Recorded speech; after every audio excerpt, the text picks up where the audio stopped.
So, now moving right along here to Hist 1.2, Early Modern Crime and Punishment, 1500 to 1750.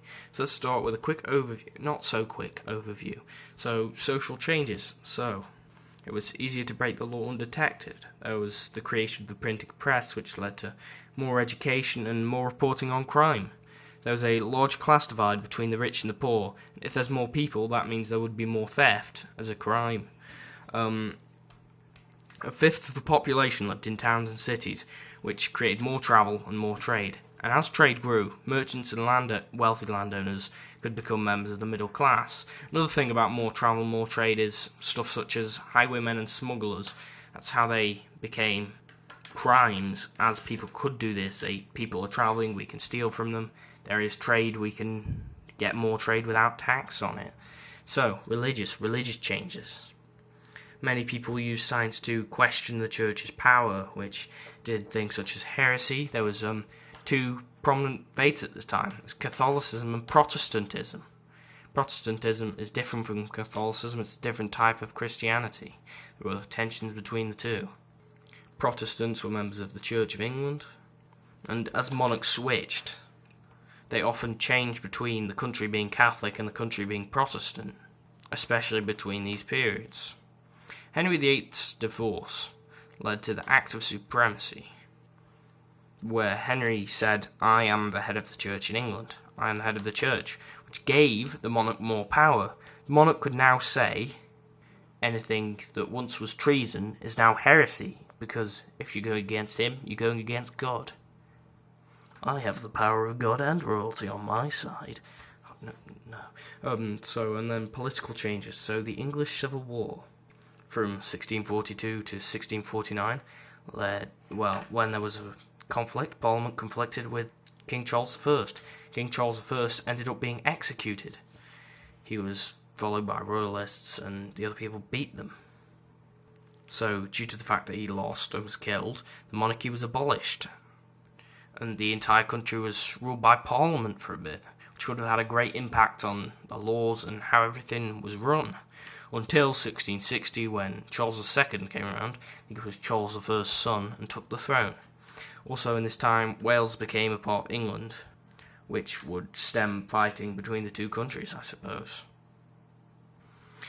So now let's delve into the changing nature of crime, which was called crime and criminals in the last one. Don't ask why, I have no idea.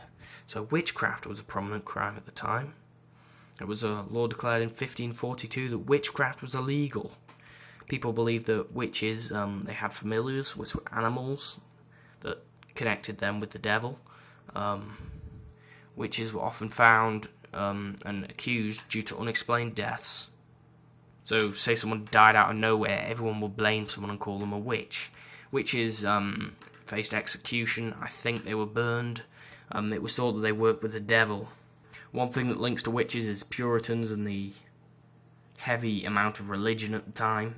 Religious people, Puritans especially, often were paranoid about the power of the devil. There was also Matthew Hopkins. He was the witch catcher general, and he caught witches, kind of in the name. Vagrancy. So in this time, vagrancy was a major cause of crime. People were forced to travel for employment, so some turned to crimes to avoid starvation. Vagrants, also called vagabonds, were outlawed. I believe at some time they were whipped and then executed, but you'll have to research that yourself. So moral crime, there are a lot of moral crimes. So heresy, which is challenging beliefs. So if you challenge beliefs, that is a threat to the monarchy and a threat to what everyone else thinks. You have to think religiously the same as everyone else. Also, poaching, the forest laws meant that you couldn't take food from a lord's land, or the lord's land. Organised crime, so smuggling was importing goods with no taxes, and this happened directly due to a trade increase. Treason, a famous example of which being the Gunpowder Plot, where Catholics tried to remove the Protestant ruler James II, treason being trying to get rid of the monarch, was a crime that happened very rarely, but still happened more in this time than it did in the last. So, organised crime. Most crimes are minor, and violence is a small percentage. So with many other times, theft was still the most popular crime. So what could be considered organised crime is highwaymen, but I've put it here. I don't know why. Basically, highwaymen stole items of wealth from routes surrounding London. They were known for violent robbery, and they rode horses. This happened mainly because of improved transport links and urbanisation. There were more links to steal things from people.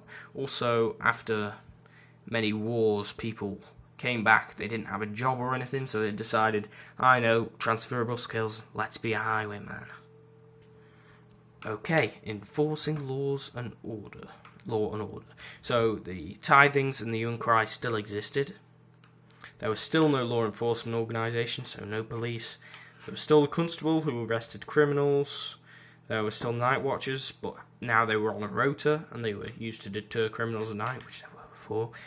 There was a decline in sheriffs, so it was a lot less sheriffs. Justices of the peace. There was a lot more justices of the peace. They heard less serious crimes 4 times a year, as other courts didn't meet the demand of the amount of crimes that were happening. So there were lawyers, but they were only used by the wealthy and higher class. The royal court was still used for serious crimes, and there were assize courts, which were 6 times a year, which were used to meet the fact that there wasn't enough demand of courts. So there was a lot less church and manor courts. So manor courts had nearly shut down due to the justice of the peace. They had become the new people who did it on a local level. And the church courts now would, of course, only solve religious issues, such as not attending church, as they'd stepped back from so much control, due to the fact that the monarch was technically considered the head of the church anyway. Another group of law enforcements, a new one in this period, 1500 to 1750, was thieftakers. They were paid to catch thieves. So a famous thieftaker is in the 1720s. That was Jonathan Wild. Basically, thieftakers, they weren't like the police. They were criminals themselves, and people who often ended up on the wrong side of the law, and they would catch criminals and get paid for it. So they weren't doing this out of like a sort of duty. They were doing this because they were getting paid enough. So many punishments were similar to the Middle Ages, the medieval times. So there was still humiliation for minor crimes and fining, still execution for major crimes. The main differences are there was the Bloody Code. The Bloody Code is very important. It was started in the 17th century with the Waltham Black Act in 1723, where 200 petty crimes had now become punishable by death, which led to a lot less executions, as the punishment was as harsh as possible to deter people. And this technically worked, as a lot less people were executed, despite a lot more things punishable by execution. I believe these things include stuff like poaching. You could get executed for poaching. I think that was one of them. So, of course, there were new punishments, some of these being due to new crimes. So, for example, by not going to church, you would be fined or taken to the stocks, and for gambling, you would be fined or taken to the stocks. Same thing. The Vagrancy Act of 1572 made vagrancy punishable by whipping.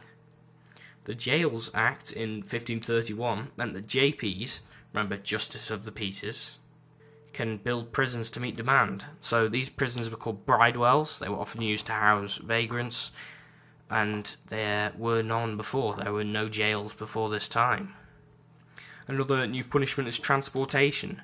There was an act that said it could happen in 1718, where people would be sent to spend 7 years in America doing really hard jobs, and later this turned into Australia in 1780 due to the fact that, well, America had won their independence. So there we go. This was early modern crime and punishment, 1500 to 1750. So yeah, goodbye.